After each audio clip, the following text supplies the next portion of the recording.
Tengok cantik ni ha. Balik rumah buat macam ni, abang. Okey, sekali lagi nak tengok bahagia. Okey, sebab ramai juga yang tak jadi tu. Cantik pun okay. Ada yang cantik macam ni, ada yang jadi ada macam ni, ada macam ni. Okey, kita buat lu besar. Bahagia. Jadi tak nampak sangat kalau tak jadi. Bahagia. Saya nak tanya lagi sekali soalan ni. Punca sumber bahagia kita bila dalam hati ada cinta kepada Allah. Macam mana nak rasa cinta kepada Allah? Mesti kena kenal Allah. Boleh kenal Allah melalui namanya Asmaul Husna. Contoh, ada orang yang layan kita lemah lembut, yang sedang melayani kita lemah lembut, Allah ya Latif, yang maha lembut. Melalui orang itu yang layan kita lemah lembut, apabila kita ni diberi kasih sayang daripada anak, daripada suami, kita kena puji, ya Allah, Engkau yang maha Rahman, maha Rahim. Engkau ya Rahman, ya Rahim, ya Wadud. Engkau berikan aku kasih sayang melalui suami, melalui anak-anak ni. Bila ada orang belanja kita makan, kita bukan sekadar memuji dia, makasihlah engkau belanja, engkau lah sahabat dunia akhirat. Kau yang belanja makan tu kan. Kalau yang nego tak pula cakap macam tu. Kau ni nampak aib orang je, aib sendiri. Padahal yang tegur kesiapan kita tu lah sahabat dunia akhirat. Jadi bila ada, subhanallah, Allahu Akbar, apa pun berlaku dalam hidup kita, kita nampak Allah di sebalik. Dapat rehat, ya Allah ya Salam, Engkau yang maha beri kesejahteraan, Kau beri keselamatan, aku sehat sejahtera sampai hari ini. Boleh berjalan lagi, Allah ya Allah, Engkau lah ya Qawi, beri aku kekuatan pada tulang-tulang sendiku. Boleh bercakap, ya Allah, Engkau lah ya Alim, yang berikan aku ilmu pada aku berkata-kata, ya Allah.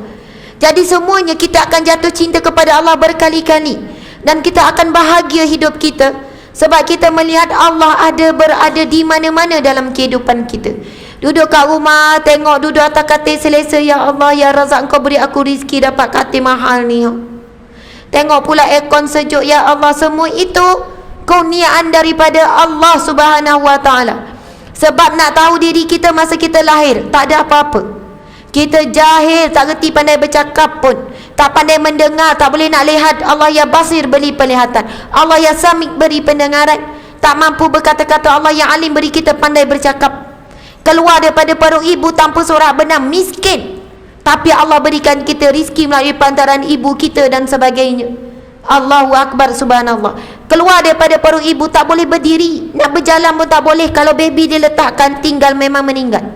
Tapi lama-lama Allah ya Qawi, ya Matin, ya Aziz, yang maha teguh, berikan keteguhan pada tulang-tulang kita sampai kita kuat macam ni hari ini. Masya Allah, Allahu Akbar. Sebab itu kalau kita belajar mengenal Allah melalui Asmaul Husna, kita akan jatuh cinta berkali-kali. Kemudian sumber bahagia kita adalah cinta kepada siapa? Rasulullah sallallahu alaihi wasallam. Orang Arab Badui datang jumpa Nabi, ya Rasulullah, bila berlaku kiamat? Dia tanya soalan tu. Dah banyak sangat sebut pasal kiamat, dia tanya direct je, bila kiamatnya? Nabi bertanya kembali, apakah persiapan kamu untuk bertemu dengan kiamat? Lalu orang Arab Badui ni menjawab hadis yang sahih, aku tidak ada apa-apa ya Rasulullah. Aku solat biasa, ibadah biasa, tapi dalam hatiku ada rasa cinta yang sepenuhnya kepadamu. Nabi pun jawab, anta ma'aman ahbabta, kamu akan bersama dengan orang yang kamu cinta. Kalau betul hati kita mencintai Rasulullah, maka insya-Allah kita akan dibangkitkan bersama Rasulullah di syurga bersama dengan Rasulullah sallallahu alaihi wasallam. Amin ya rabbal alamin. Tapi cinta bukan pada lidah, dibuktikan dengan perbuatan. Sebab pada lidah banyak cinta yang dusta. Ramai suami kata sayang isteri, tapi dia zalim isteri dia. Ramai ibu bapa kata sayang anak, tapi tak didik kenal Allah. Kalau sayang anak, lindungi anak daripada api neraka Allah. Jaga anak sampai menjadi ahli syurga Allah. Sebab itu cinta bukan pada lidah, tapi dibuktikan dengan perbuatan. Siapa yang cintakan Rasulullah, maka dia akan hidupkan sunnah Nabi, sambung perjuangan Nabi, taat apa yang Nabi suruh, tinggalkan apa yang Nabi larang. Itulah bukti cinta yang sebenar.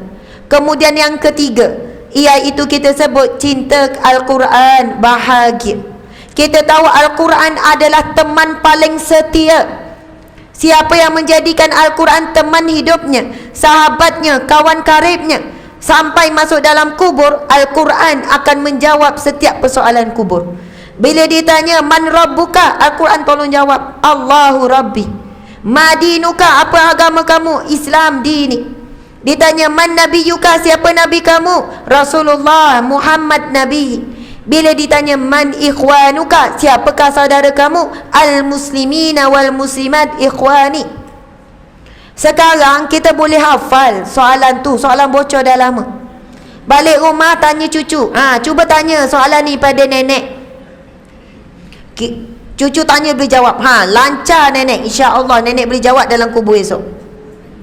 Soalan itu yang menjawab bukan akal, yang menjawab bukan pengetahuan, bukan hafalan, tapi iman kita. Tapi bagaimana dengan keadaan iman kita saat ini? Sangat lemah. Keyakinan kita kepada Allah sangat lemah. Cukuplah dengan tengok kedekutnya kita dalam bab sedekah. Kita memilih-milih nilai yang paling rendah. Kalau kita yakin dengan janji Allah bagi yang melakukan sedekah, umpama 7 bulir, setiap bulir digandakan 100 jadi 700, mesti kita lebih banyak bersedekah daripada simpan duit.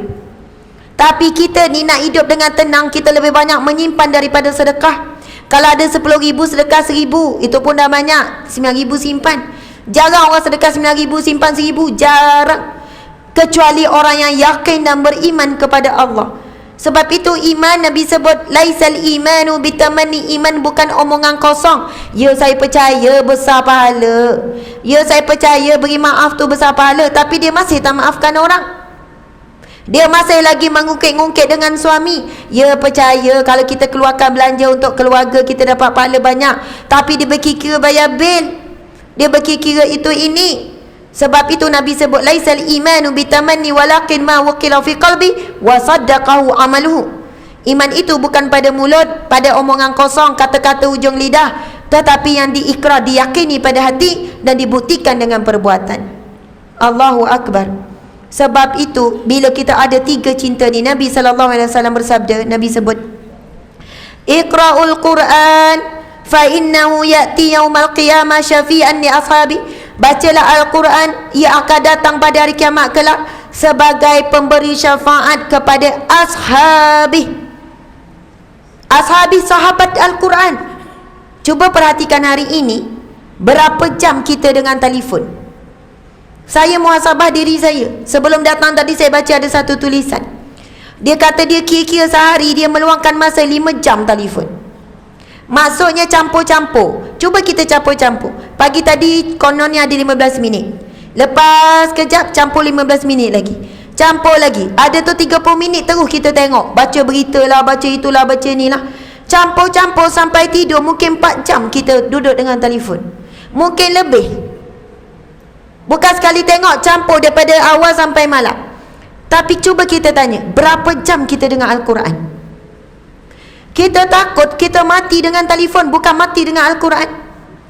Sebab kata Imam Syafi'i ke, saya tak ingat, Imam Syafi'i ke Imam Al-Ghazali, kita manusia itu, seseorang itu akan mati dengan apa yang menjadi kebiasaan hidupnya.